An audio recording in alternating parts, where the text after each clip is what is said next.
বরযাত্রীদের মাংস কম দেওয়া নিয়ে লক্ষ্মীপুরে বিয়ে বাড়িতে বরপক্ষ ও কনেপক্ষের মারামারিতে আহত হয়েছে অন্তত ৫ জন।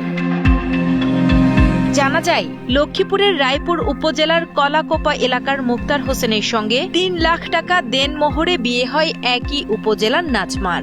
বরপক্ষ থেকে কনের বাড়িতে আসেন প্রায় ১৫০ অতিথি। অতিথিদের আপ্যায়নে আয়োজন করা হয় গরু ও মুরগির মাংস, মাছ, ডাল, দই।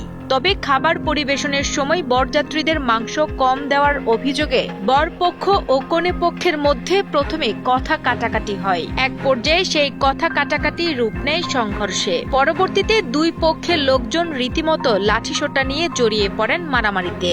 দুশোরও খাওয়ার পরে ছেলের বড় ভাইটা আইসা বলতেছে, আমার হাত ধরে বলছে যে খালু এটা কি খাওয়াইলেন, কি পাক করলেন, এই আমার এই সমস্ত লোক কি আর জীবনে কখনো আপনার বাড়িতে আসবে?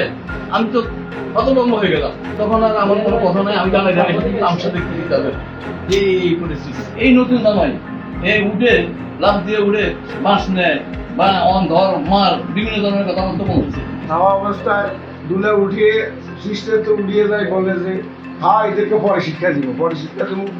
পরে আমি ধর তো রাগারাগি বসে পরে বসে ওই স্টেজটা বাসা ফেলে আমাদের তোকে একটু খুশি দিতে আমার বাড়ি দিব আর কি। ছেলে বড় ভাই ভাবতে করছে এই খাওয়া দাওয়া পুরো স্টেজটাই নষ্ট করে দিয়েছে।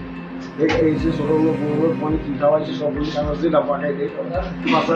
আরেকটা দুইটা লোক আসছিল, দুইটাই লোকটা বেশি করছে, পুরো স্টেশন নষ্ট করে দিয়েছে।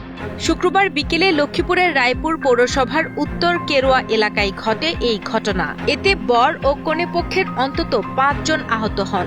আহত ৩ জনকে রায়পুর উপজেলা স্বাস্থ্য কমপ্লেক্সে নেওয়া হয়। পরবর্তীতে ২ জন চিকিৎসা নিয়ে বাড়িতে ফিরলেও একজনকে সদর হাসপাতালে পাঠানো হয়েছে।